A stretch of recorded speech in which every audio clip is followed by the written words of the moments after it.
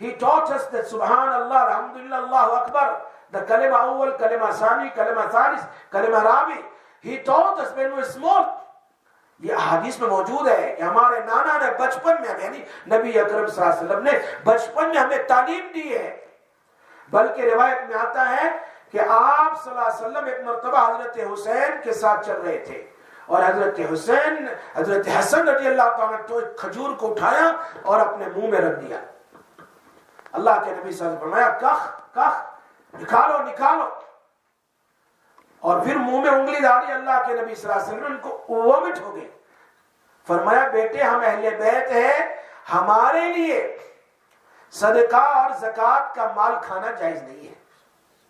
کتنی تعلیم دے رہے ہیں اپنے بچوں کو، حرام کا مال. اور آج کیا ہے، ہمارے بیٹے باہر جا کر ایسی شاپوں سے کھاتے ہیں جس کا کوئی حلال اور کوئی سرٹیفکیٹ نہیں ہے، تو اس کا اثر ہمارے بچوں پر کتنا ہوگا.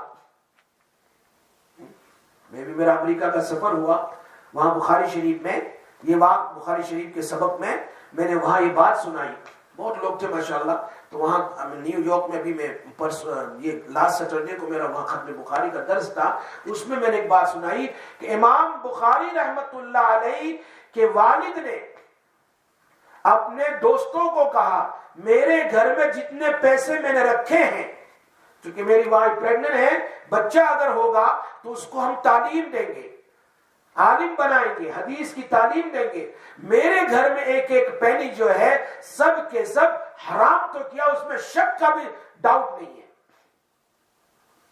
اس پر میں نے ان کو ایک واقعہ سنایا تھا کہ یہاں امریکہ میں ایک شیخ نے مجھے سنایا تھا کہ وہاں دارالعلوم میں ایک بچہ حافظ کلاس میں حفظ کر رہا تھا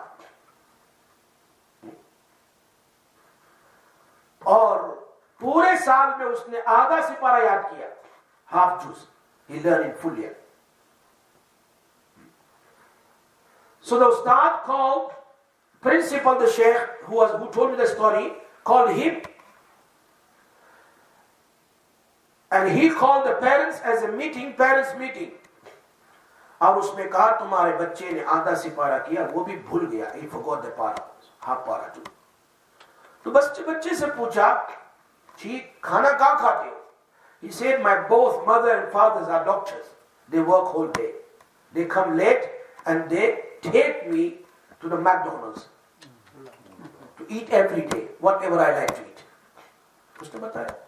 تو شیخ نے کہا میں نے ان کے پیرنٹس کو کہا بچے کو لے جا, ہمارے مدرسے میں یہ نہیں پڑھ سکتا ہے. There's two conditions, either you can take him away from our madrasa, either you tell us today that you're going to cook in the house and feed him. Parents نے کہا ہم بچے کو یہی رہنے دیتے ہیں, ہم کوشش کریں گے اب گھر میں اس کو باہر کا لا کر نہیں کھلائیں گے, گھر میں جو کچھ بھی ہوگا ہم پکا کے کھلائیں گے. We're going to cook in the house, we'll feed him. Amazing. After that, حضرت نے سنایا within 1.5 year he became حافظ قرآن, اور اتنا جید حافظ بنا. اندازہ کرو حرام کا اثر بچے پر کتنا ہو رہا ہے. نبی اکرم صلی اللہ علیہ وسلم نے اپنے نواسے کے منہ سے کھجور نکال دی, یہ ہمارے لیے جائز نہیں ہے. کیا کبھی ہم نے اپنے بچوں کو پوچھا Do we ask which shop you eat?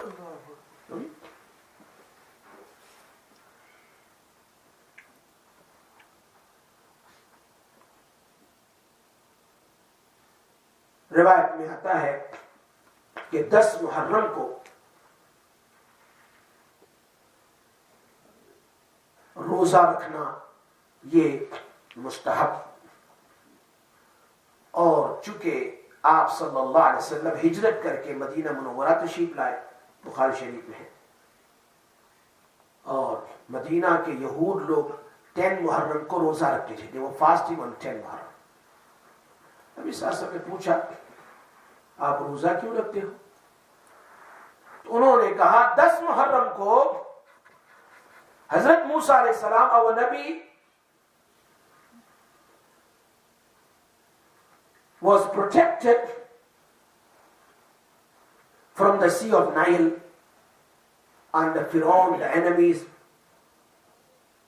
ان کو ڈراؤن کر دیا گیا. تو ان کی خوشی میں ہم روزہ رکھتے ہیں. اللہ کے نبی صلی اللہ علیہ وسلم فرمایا موسیٰ تو ہمارے بھائی ہے, we have more right to fast also. اللہ کے نبی صلی اللہ علیہ وسلم نے روزہ رکھا. پھر آپ نے فرمایا اب میری زندگی باقی رہی تو میں 2 روزے رکھوں گا, چونکہ ان لوگوں کی مخالفت میں ہے. لیکن آپ انتقال فرما گئے جیسے روایت بخاری میں. تو ہمیں چاہیے کہ we must fast 9 and 10 Muharram or 10 and 11. It's going to be Sunday or Monday, next Sunday or Monday or Monday, Tuesday. 1 سال کے گناہ اللہ تعالیٰ معاف کر دیتے ہیں. ضعیف روایت میں یہ بھی ہے کہ اگر عاشورہ کے دن روزے کے ساتھ روزہ رکھنا ہے, بہتر ہے اچھا کھانا بنا لیا افطار کے لیے, بہترین کھانا, تو اللہ تعالیٰ اس کے گھر میں پورا سال برکت عطا فرماتے ہیں. اور یہ تجربہ ہے.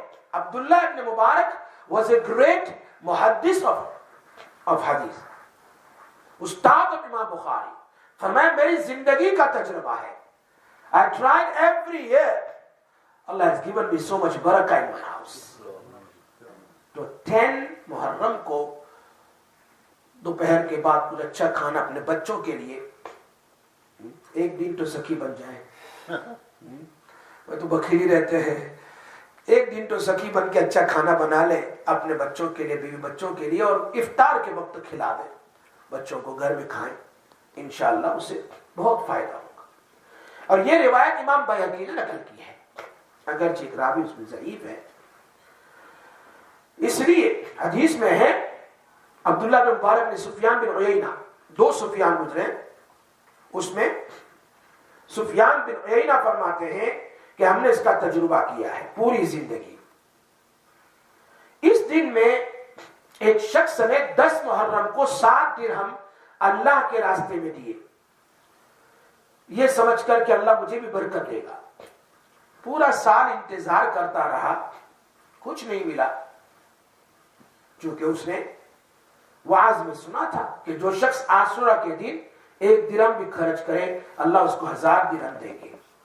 تو وہ تو کھڑا ہو گیا اور اس نے کہا تم جھوٹ بول رہے ہیں, میں نے لاسٹ ایئر خرچ کیا, مجھے تو کوئی 1000 ملے نہیں, 7 تو 60,000 ملنے چاہیے, مجھے تو ملا ہی نہیں.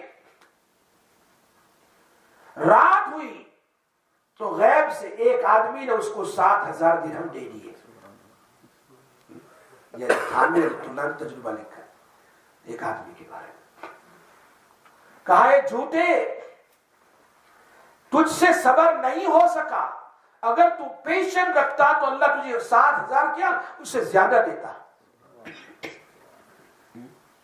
سو یہ جو امام نووی رحمت اللہ علیہ یہاں جو بیان فرماتے ہیں کہ محرم کے دن روزہ رکھنا اور اسی طرح محرم کے دن میں اللہ سے توبہ کریں, اس لیے کہ حدیث میں آتا ہے اللہ نے ایک قوم کی توبہ قبول فرمائی اور ایک قوم آئے گی, اللہ کے نبی فرماتے ہیں کہ وہ میری امت کی توبہ بھی اس دن میں قبول ہوگی, اور وہ ہے محرم کا 10 محرم کا دن ہے. اس میں انسان کو چاہیے کہ غم نہ منائے, سوگ نہ منائے. جیسے میں نے کہا لوگ کیا سمجھتے ہیں کہ محرم کا مہینہ کالے کپڑے پہننے کا مہینہ ہے, محرم کا مہینہ کالی پگڑی پہننے کا مہینہ ہے. اللہ کے نبی صلی اللہ علیہ وسلم نے کالی پگڑی زندگی میں صرف ایک بار پہنی ہے, باقی مکہ مکرمہ کی زندگی میں, مدینہ منورہ میں اور فتح مکہ کے بعد آپ نے اکثر وائٹ پگڑی پہنی ہے, سفید.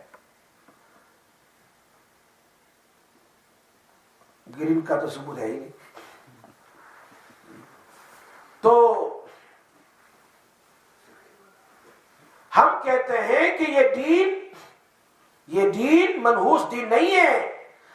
مسلمانوں کا پہلا مہینہ لوگوں نے حضرت حسین رضی اللہ تعالیٰ عنہ کے مسئلے کو پھیلا کر کے اور بڑے جاہل وائز کرنے والوں نے, نصیحت کرنے والوں نے ایسا اس کو بیان کیا, ایسا بیان کیا کہ لوگ گویا کہ اس مہینے میں اب سوگ ہی مناتے ہیں, یعنی غم ہی رہتے ہیں. حالانکہ آپ نے دیکھا نان مسلم کو جنوری کا مہینہ آتا ہے تو کتنے خوش ہوتے ہیں. ہمیں مسلمان ہو کر اسلام کے پہلا مہینہ جس میں نبی اکرم صلی اللہ علیہ وسلم نے انٹینشن کر لیا تھا کہ میں اب ہجرت کرنے والا ہوں دین کو پھیلانے کے لیے, تو ہمیں تو اور زیادہ خوش ہونا چاہیے تھا نا, چونکہ اللہ کے نبی نے ابتدا فرمائی محرم کے مہینے سے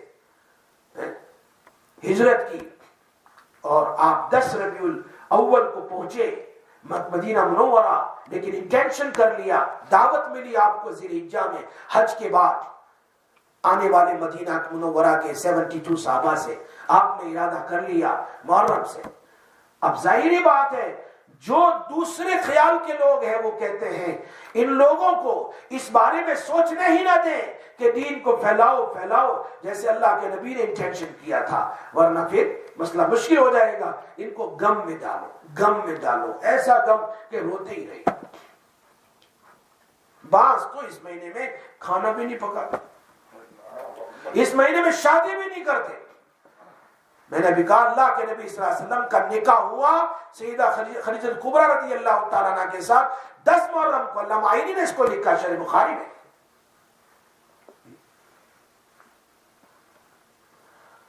اس مہینے کی محرم کا معنی ہے احترام والا, اور محرم الحرام کا معنی ایسا مہینہ جس کا احترام کیا جائے, سوگ نہ منایا جائے, احترام. اسی لیے قرآن کریم میں ان عدت الشہور عند اللہ 12 شہر, اللہ تبارک و تعالیٰ نے اسلامکلی 12 منتھس بنائے. فیہا 4 حرم, اس میں 4 مہینے حرمت والے بنائے جس میں گناہ کرنا جائز نہیں. یعنی زمانے جاہلیت میں اس مہینے کا رسپیکٹ تو یہود بھی کرتے ہیں, کرسچن بھی کرتے ہیں, مشرکین مکہ تو کرتے ہی تھے. اس مہینے میں لڑائی نہیں کرتے تھے، اس مہینے میں کسی کو قتل نہیں کرتے تھے، اس مہینے میں وہ چوری نہیں کرتے تھے. ان کو بھی پتا ہے دس از سیکریٹ منتھ. سیکریٹ منتھ یہ 4 ہے: محرم، رجب، ذی قعدہ، ذی الحجہ. محرم، رجب المرجب، ذی قعدہ، ذی الحجہ. ان 4 مہینوں میں کبھی گناہ کا کام. ایک مسلمان ہے جس کو اسلامکلی مہینے کا پتہ نہیں، نمبر 1، اور مہینے کا اگر پتہ ہے تو محرم میں اور گناہ کرتا ہے اور زیادہ.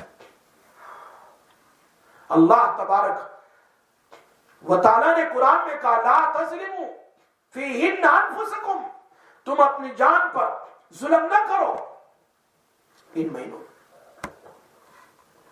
اس لیے یہ کہنا کہ اس مہینے کے اندر میں حضرت حسین رضی اللہ تعالیٰ عنہ کی شہادت ہوئی اس لیے محترم مہینہ ہے، نہیں. احترام چلا آ رہا ہے سیدنا آدم علیہ السلام سے لے کر آج تک، چونکہ قرآن کی آیت نازل تو ہوئی ہے. حضرت حسین رضی اللہ تعالیٰ عنہ تو بھی پیدا بھی نہیں ہوئے تھے اور اللہ نے اس مہینے کو حرمت والا بنایا. اور حضرت موسیٰ علیہ السلام کا واقعہ بخاری شریف میں، ان کو نجات ہوئی، ان کی قوم شکرانے کے طور پر روزہ رکھتی تھی، وہ تو صحیح حدیث میں ہے. اس وقت تو سیدنا حضرت حسین رضی اللہ عنہ پیدا بھی نہیں ہوئے تھے. ہاں حضرت حسین رضی اللہ تعالیٰ عنہ کی شہادت ہوئی، یہ بہت بڑا درجہ ہے شہادت کا، لیکن شہادت میں فضیلت اور زیادہ ہو گئی اس لیے کہ ان کی وفات اور شہادت اس مہینے میں ہوئی. موت تو آنی آنی ہے، لیکن موت اگر بڑے دن میں آئے تو اور زبردست، یہ کہنا چاہیے. اسی لیے اس میں کوئی نکاح کرے برکات زیادہ ہوتے ہیں، اور اس میں جو بھی اچھے کام ہو اس میں برکتیں زیادہ ہوتی ہیں. یہ بات تو ہو گئی. رمضان کے بعد افضل روزہ مسلم شریف کی حدیث ہے محرم کا روزہ ہے، اور فرض نماز کے بعد افضل نماز تہجد کی نماز ہے. نبی اکرم صلی اللہ علیہ وسلم کی زندگی میں there are so many times day of Ashura came he used to fast, but just before he passed away انتقال سے پہلے آپ صلی اللہ علیہ وسلم نے روزہ رکھا اور ساتھ ساتھ صحابہ کرام سے فرمایا کہ 10 محرم کو ہم بھی روزہ رکھتے ہیں، یہود بھی روزہ رکھتے ہیں، لیکن ہم آئندہ سال سے 2 روزہ رکھیں گے ایک ہی جگہ. یہ آپ نے انتقال کے 1 سال پہلے فرمایا. اگلے سال آپ صلی اللہ علیہ وسلم کا انتقال ہو گیا تو عمل کا موقع نہیں ملا، لیکن قولی حدیث موجود ہے. نبی اکرم صلی اللہ علیہ وسلم غیروں کے ساتھ مشابہت اختیار نہیں کرتے تھے اور اس کو پسند بھی نہیں کرتے تھے. غیروں کے ساتھ من تشبہ بقوم فہو، جگہ جگہ حدیث میں دیکھو گے آپ صلی اللہ علیہ وسلم نے مخالفت کی. جیسے سحری کھانا، یہود سحری نہیں کھاتے، سحری نہیں، بغیر سحری کے روزہ رکھتے ہیں لیکن بغیر سحری. میرے نبی صلی اللہ علیہ وسلم نے اس امت کو کہا تم سحری کھاؤ، میری امت کے سحری کے کھانے میں برکت بھی ہے. فرما دیا اٹھو سحری کھاؤ، چاہے 1 کپ دودھ ہی پی لے، ایک کھجور ہی کھا لے، لیکن سحری کی نیت سے اٹھو. آپ صلی اللہ علیہ وسلم نے بہت ساری جگہ ایسی ہے، اس میں سے ایک یہ بھی ہے روزہ کہ میں آئندہ سال زندہ رہا تو 1 نہیں 2 رکھوں گا. مشابہ حضرت تھانوی رحمۃ اللہ علیہ نے ایک بات لکھی ہے. ایک بزرگ تھے، اپنے مریدین کے ساتھ چل رہے تھے گاؤں میں، سفید گائے وہاں سے گزری تو پان کھا رہے تھے. وہ عالم صاحب پان کھا رہے تھے، پان کھاتے کھاتے اس گائے کے اوپر تھوک دیا. لال جو ہوتا ہے نا، کہا آج تو ہولی کا دن ہے. کیا کہا؟ ہندوز تہوار، ہندوز بگ ڈے، اس کو ہولی، دیوالی. ہولی کے معنی ایک دوسرے کو وہ کلر کرتے ہیں.